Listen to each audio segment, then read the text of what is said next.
रिदा जो पहले से ही ब्रेन ट्यूमर जैसी बीमारी से जूझ रही थी और सब लोग थे इस बात से अनजान। वो इस बात का सदमा बर्दाश्त नहीं कर पाई कि उस पर बदकिरदारी का इल्ज़ाम लगाया गया और सीधा अल्लाह को प्यारी हो गई।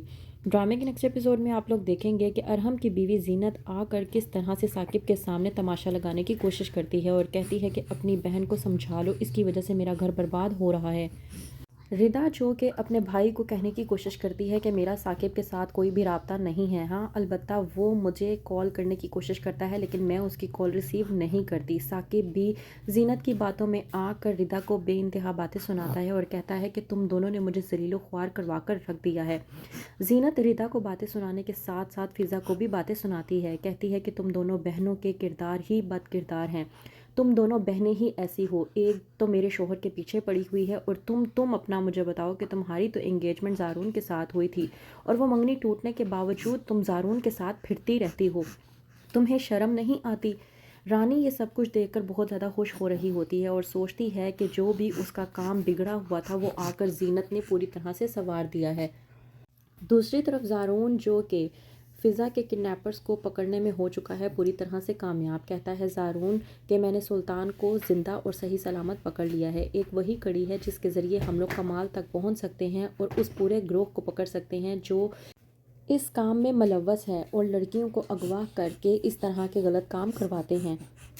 जीनत और शहनाज के चले जाने के बाद अचानक से रिदा की तबीयत ख़राब हो जाती है। फ़िज़ा जो कि रिदा को पूछती है कि तुम्हें आखिरकार क्या हुआ है, लेकिन रिदा कोई भी जवाब नहीं देती और वो अचानक से गिर जाती है। दूसरी तरफ साकिब जो कि रानी से बात कर रहा होता है और कहता है कि ये तुम्हारे पे है अब कि तुम दोनों को समझा लो वरना ये मेरे हाथों से कत्ल हो जाएंगी। अभी साकिब रानी से ये बात कर ही रहा होता है कि फ़िज़ा की अचानक से आवाज़ आती है और वो कहती है कि देखे रिदा को क्या हो गया है। साकिब जो कि अपनी बहन रिदा को हड़बड़ी में हॉस्पिटल ले जाता है। हॉस्पिटल जाने के बाद फ़िज़ा बहुत ज़्यादा परेशान होती है और दुआ कर रही होती है कि उसकी बहन ठीक हो जाए, लेकिन डॉक्टर के आने के बाद मालूम होता है कि उसकी बहन अब इस दुनिया में नहीं रही।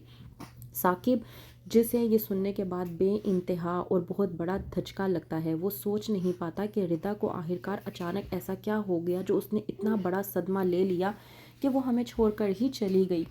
फ़िज़ा जो कि कहती है कि तुम सब लोगों ने मिलकर मेरी बहन को मारा है, मैं तुम सब में से किसी को भी माफ़ नहीं करूँगी। दूसरी तरफ शहनाज और जीना जब आपस में बात कर रहे होते हैं कि किस तरह से रिदा को जाकर सबक सिखाया है, तो ये बातें अरहम सुन लेता है और वो बेइंतहा परेशान होता है। कहता है अरहम जीनत से कि मैंने तुम्हें कहा था ना कि तुम ऐसा कोई भी कदम नहीं उठाओगी। अरहम अपनी वालदा से भी लड़ाई करता है और कहता है कि आपने ये जो कुछ भी किया है वो ठीक नहीं किया। अरहम रिदा को कॉल करता है ताकि उससे बात कर सके और उसे समझा सके, लेकिन फ़िज़ा जब कॉल रिसीव करती है तो अरहम कहता है फ़िज़ा से कि तुम्हारी मेहरबानी होगी, एक बार मेरी बात रिदा से करवा दो। फ़िज़ा जो कि अरहम को समझाती है और कहती है कि तुम्हारी बात रिदा से नहीं हो सकती। अरहम जब फ़िज़ा से कहता है कि मैं तुम्हारी रिक्वेस्ट करता हूँ तो वहीं पर फ़िज़ा भड़कती है और कहती है कि नहीं रही रिदा, मर चुकी है वो और उसे तुम सब लोगों ने मिलकर मारा है। मैं तुम सब में से किसी को भी माफ़ नहीं करूँगी। मेरी बहन के कातिल हो तुम लोग, तुम लोगों ने जो कुछ भी किया है वो ठीक नहीं किया। अरहम फ़िज़ा की ये बातें सुनने के बाद हैरान परेशान होकर रह जाता है। उसे इस बात पर यकीन नहीं आता कि फ़िज़ा ने जो कुछ भी कहा है वो दुरुस्त है। तो क्या रिदा की बीमारी जो रानी ने सबसे छुपा रखी थी वो भी सबके सामने आ जाएगी और साकिब को मालूम हो जाएगा कि आज उसकी बहन जो इस दुनिया में मौजूद नहीं है वो सब कुछ सिर्फ़ और सिर्फ रानी की वजह से है। क्या होगा आगे, मज़ीद जानने के लिए देखते रहिए ड्रामा सीरियल शिकंजा।